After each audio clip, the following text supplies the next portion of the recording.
आज आपण बघतोय अगदी गाड्यावर मिळतात परफेक्ट त्याच प्रमाणात पालक पकोडे।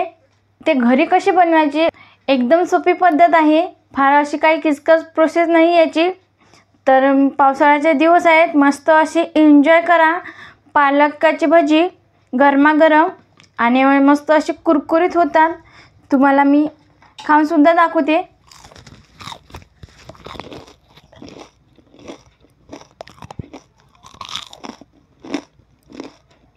मस्त, क्या बात आहे, एकदम अफलातून झाले, अप्रतिम झाले, मस्त असे स्वादिष्ट झाले आहे।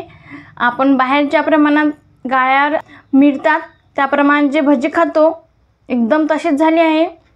तुम्हीही नक्की करून बघा आणि पावसाळ्याचा मस्त असा आनंद घेत पालकाची गरमागरम भजी खाऊन बघा, तुम्हाला नक्की आवडतील। तर मग आपण पटकन पालकाची गरमागरम भजी बनवायला सुरुवात करूया। पण त्या अगोदर तुम्हाला हा व्हिडिओ पूर्ण बघायचा आहे, अजिबात स्किप करू नका, म्हणजे पालकाची भजी मस्त कुरकुरीत होतील, अजिबात बिघडतील नाही। पालकाचे पकोडे बनवायला सुरुवात करूया। पण त्या अगोदर तुम्ही चॅनलवर नवीन असाल तर सबस्क्राईब करा आणि त्याचबरोबर बेल आयकॉनवर हिट करून ऑल सिलेक्ट करा। चला तर मग पालक भजी करायला सुरुवात करूया। आज आपण पालक पकोडे बनवण्यासाठी लागणारे साहित्य बघत आहे। इथे मी एक जोडी पालकाची घेतली होती आणि तो निवडून स्वच्छ प्रकारे 2-3 पाण्याने वॉश करून घेतला आणि मग असा बारीक कट करून घेतला आणि यातील पाणी संपूर्ण निथळून घेतलं।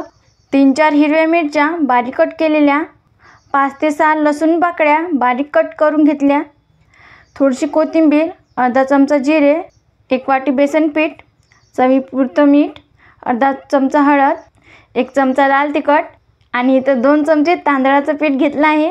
आता सर्वप्रथम आपल्याला मिक्सरमधून याची पेस्ट करायची आहे ओबडधोबड। आता तुम्ही बघू शकता मी पेस्ट करून घेतली हिरवी मिरची, लसूण आणि कोथिंबीरची। आता आपल्याला यामध्ये घालून घ्यायचं आहे बेसन पीठ, त्याचप्रमाणे 2 चमचे तांदळाचं पीठ। तांदळाच्या पिठाने काय होते, आपली पालकाची जी भजी आहे ती मस्त अशी कुरकुरीत होतात। आणि त्यासोबत लाल तिखट, हळद आणि चवीपुरतं मीठ घालून घ्यायचं आणि शक्यतो मीठ कमी वापरा, कारण पालकामध्ये पाण्याचा भरपूर अंश असतो। आणि इथं हे पेस्ट घालून घेते मी आणि तिखटाचं प्रमाण तुम्ही कमी जास्त करून घेऊ शकता। आता हे हातानेच चांगलं असं व्यवस्थित चुरून घ्यायचं आहे आणि याच्यात पाणी अजिबात घालायची गरज नाही, कारण पालकामध्ये पाण्याचा भरपूर अंश असतो। आणि मी यामध्ये सोडा अजिबात घालणार नाही, आपण यामध्ये गरम तेलाचं मोहन घालू। याला तुम्ही पालकाची भजी म्हटली तरी चालतात, अगदी गाड्यावर मिळते त्याच प्रमाणात पालकाची भजी होतात।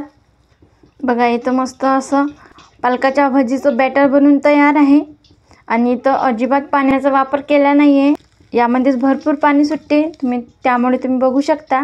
आता तिकडे मी गॅसवरती तेल गरम करण्यासाठी ठेवलं आहे आणि ते तेल गरम झालं की आपल्याला याच्यामध्ये 1 चमचा गरम तेलाचं मोहन घालायचं आहे।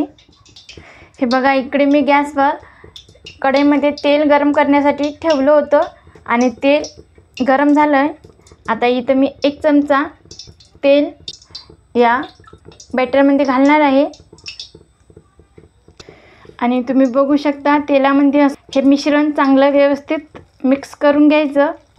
तर चांगलं व्यवस्थित मिक्स झालं। आता आपण तेल तापलं का नाही ते चेक करून बघूया। इथं मी छोटासा कण यामध्ये घालून बघते, इथं छोटासा कण घालून बघला, म्हणजे तेल अजून थोडं तापायचं बाकी आहे, अजून मी थोडं तापू देते। आता आपल्याला ह्याच्यात एक करून अशी भजी सोडायची आहे। हे बघा अशी एक करून आपल्याला भजी सोडायची आहे। ही अशी गाड्यावर मिळते त्या प्रमाणात घरीच बनवत आहे। जेवढे यामध्ये बसतील तेवढेच आपल्याला भजी घालून घ्यायची आहे। हे बघा मी यामध्ये भजी सोडून घेतली आहे आणि गॅसची फ्लेम ही मीडियम आचेवरच ठेवायची आहे आणि पलटी करायची अजिबात घाई करायची नाही, नाहीतर भजी आपली फुटून जातील। आता याला पलटी करून घेऊया। आणि तुम्ही बघू शकता असे सहज पलटी होतात आणि मस्त कुरकुरीत होईपर्यंत 3 ते 4 मिनटं तळून घ्यायचे आहे. बघा इथं मी 3 ते 4 मिनटं मस्त अशी कुरकुरीत होईपर्यंत भजी तळून घेतली. आता आपण काढून घेऊया.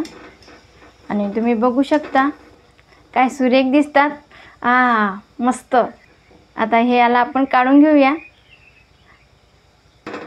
आणि रंगही सुरेख आला आहे बघा, एकदम भारी वाटतात.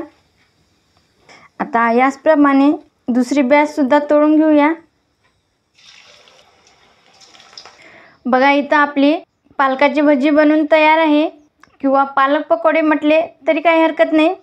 बघा परफेक्ट गाड्यावर ज्या प्रमाणात आपण खातो अगदी त्याच प्रमाणात झाली आहे. आणि त्यासोबत तळलेल्या मिरच्या आणि टोमॅटो सॉससोबत खाऊ शकता, किंवा तुम्ही एखाद्या हिरव्या चटणीसोबत सुद्धा खाऊ शकता, छान लागतात. किंवा तुम्ही हे चहा पीत सुद्धा खाऊ शकता.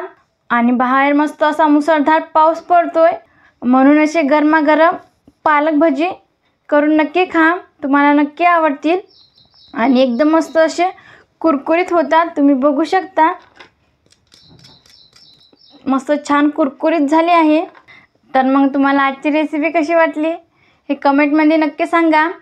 जर तुम्हाला आजचा व्हिडिओ आवडला असेल तर लाईक करा, जास्तीत जास्त तुमच्या फ्रेंड फॅमिलीसोबत शेअर करा. तसेच आगळी वेगळी रेसिपी चॅनलला सबस्क्राईब करायला विसरू नका. आणि त्याचबरोबर बेल आयकॉनवर हिट करून ऑल सिलेक्ट करा, ज्याने काय होईल मी छान छान रेसिपी अपलोड करेल त्याची नोटिफिकेशन तुम्हाला येऊन जाईल. आज वेळात वेळ काढून तुम्ही ही रेसिपी बघितल्याबद्दल तुम्हा सर्वांचे मनापासून खूप खूप धन्यवाद. अशीच छान छान रेसिपी बनवून खात जा. भेटूया पुढील व्हिडिओमध्ये.